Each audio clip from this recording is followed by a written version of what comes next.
Hello and welcome to the Indigo Mind Podcast. You're listening to Storytime Live Sessions. I'm your host, Indigo Sky. And today I'm going to be reading Part 2 of Isabella and the Light Beings. So I invite you to sit back, relax, and enjoy the show.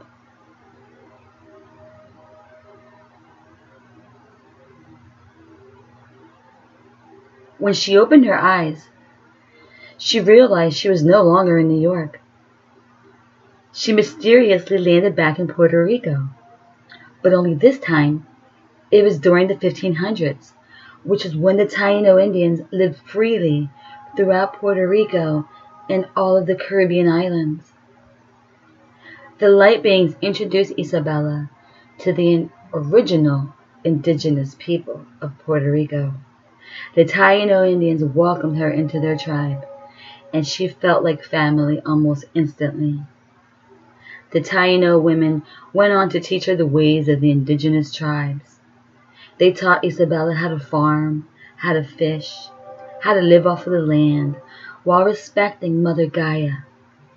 They showed her how the plants and the trees, they were sacred, they were alive. They showed her the secrets of the rainforest in Ojunque, which is home to many species of animals, insects, healing plants, flowers, and mushrooms that could be used for various things, such as medicines. She even learned how to make beautiful indigenous jewelry out of seashells and natural fibers that were found in nature. They taught her how to make traditional palm huts and tribal drums in which they used for their sacred ceremonies. The Taino Indians were beautiful people with tan skin, long hair, perfect facial features, and strong athletic bodies. They lived in harmony with the land and all living things, the ocean, the skies, the trees, and the spirit realm. They were known to be spiritual people, and they lived between the two dimensions. They explained to Isabella that the earth was alive, as well as the trees and the plants and all the flowers, but that earth has suffered from the greed and the ignorance of mankind. So as they drank the cold mountain water that came directly from the waterfalls, she stared intensely at the coconut shell in which she drank from, when all of a sudden, she felt a sense of a déjà vu. She felt peaceful, as an inner knowing rushed over her, and she remembered being there once before. The Taino Indians shared many stories about their past, and they taught her the importance of the connection to the land and the oceans and our universe and our spirituality. They told her how the Taino Indians were wiped out. They were massacred by the Spaniards when they entered the island by ship. They befriended each other, and soon after, the invaders saw that the Taino Indians were generous and gentle and kind in nature. And well, with their strong athletic bodies, it would make them the perfect slaves. The Taino Indians were captured, cruelly beaten and robbed. They suffered in captivity.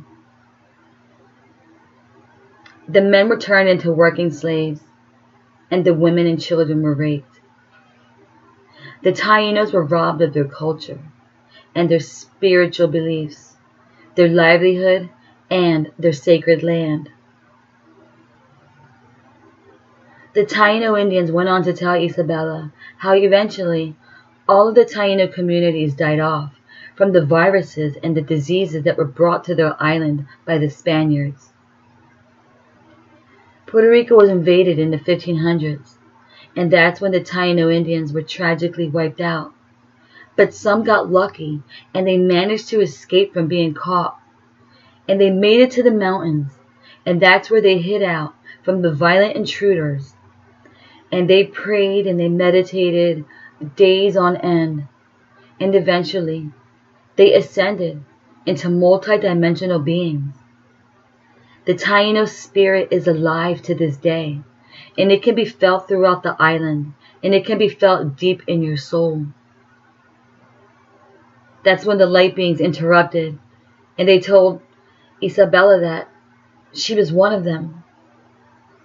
Isabella, you have a spiritual gift, and that's why you must be the one to go back and help spread our urgent message of love and spiritual awakening.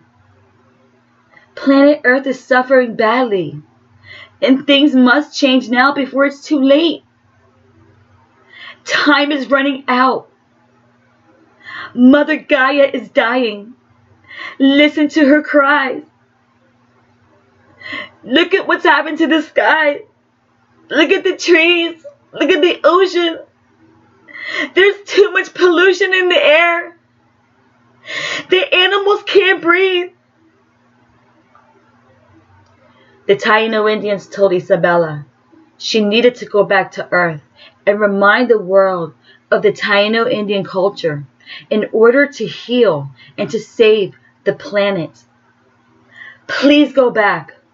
Please go back and spread awareness now, before it's too late. Tell them that they must stop the destruction of the rainforest. They must stop polluting the oceans and the skies with the chemtrails. They must love and protect all living things now, especially the oceans and the skies and our sacred trees all over the world.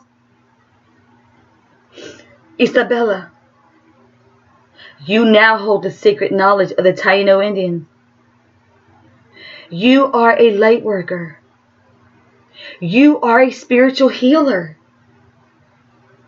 Your ancestors have been waiting for the right moment for you to receive the sacred knowledge. You are connected to us. We are spiritually and eternally connected to the universe, to source energy, to all that there is. And we hold the key to transform and to heal the damage that we've done to our great sacred earth. They celebrated with a special surprise, and they went to this tiny island named Culebra, which was about an hour away from Puerto Rico. They arrived in a magical canoe made of bamboo. On this sacred island, they taught her beautiful songs from the past. While playing the native drums, they danced around the fire under the dark skies while they drank mushroom tea under the full moon ceremonies. Isabella was mesmerized by the full moon rituals, that she forgot all about her sadness. She was born again, and she received healing deep in her soul. As the sound of the waves mingled with the drums, she felt the light of the moon as it penetrated her soul. Isabella became one with her inner Taino, with her past melting into the present.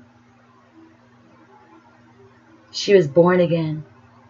She was awakened. Isabella was awakened to her higher self. After a few hours of connecting with the light beings in her new Taino family, the light beings tell her that she must go back to Westchester before her mother realizes that she's no longer in her bedroom.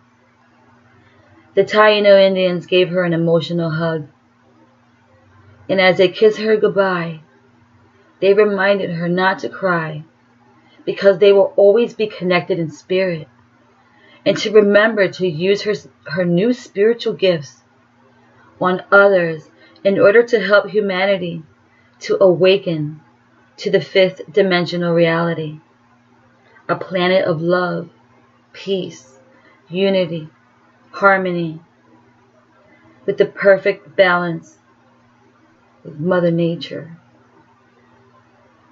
The light beings guided her back home through the portal vortex, and when Isabella arrived to the park, she suddenly realized it was getting late and the sun was about to set.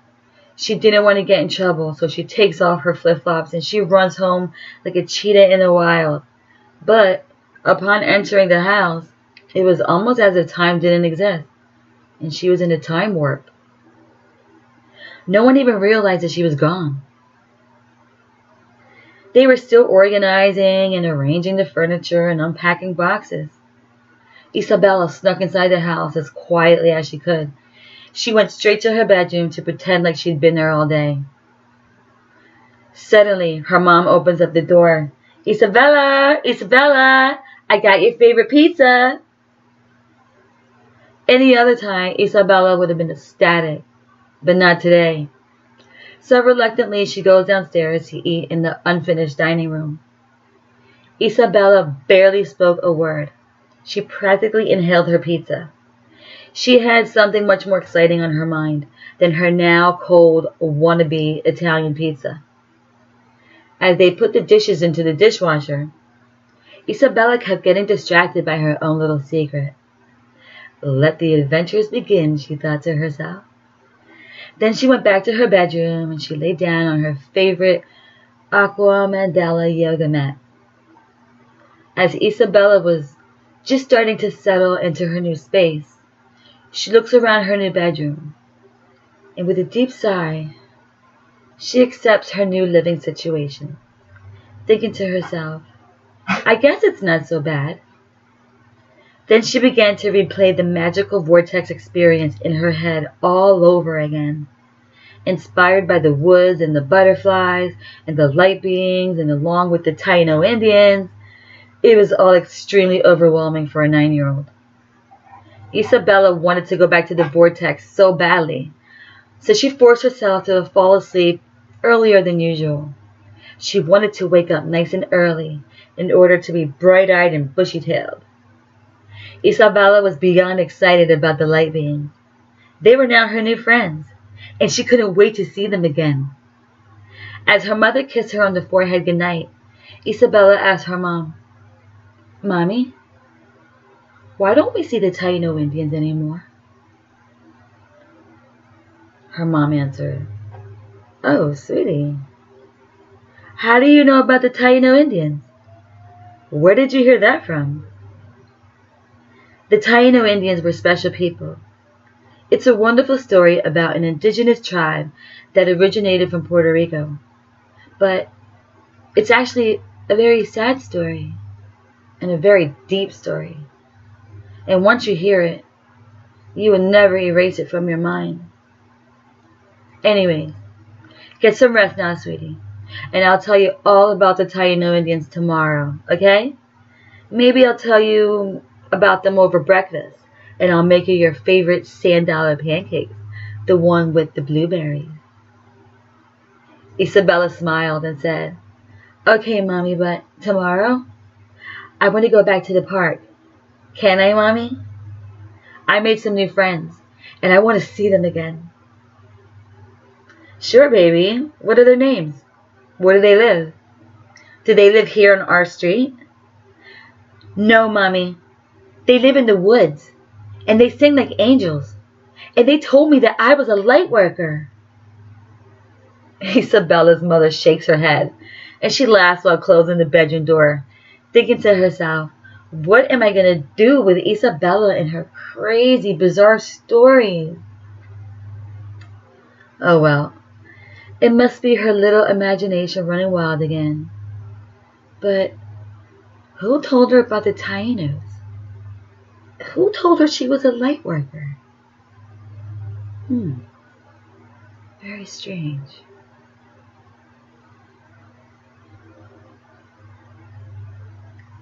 The end of Isabella and the Light Beings, Part 2. Thank you so much for listening to the Indigo Mind podcast, and this is Storytime Live Sessions with Indigo Sky. I want you guys to have a beautiful day, have a great weekend, stay blessed, stay productive, and namaste.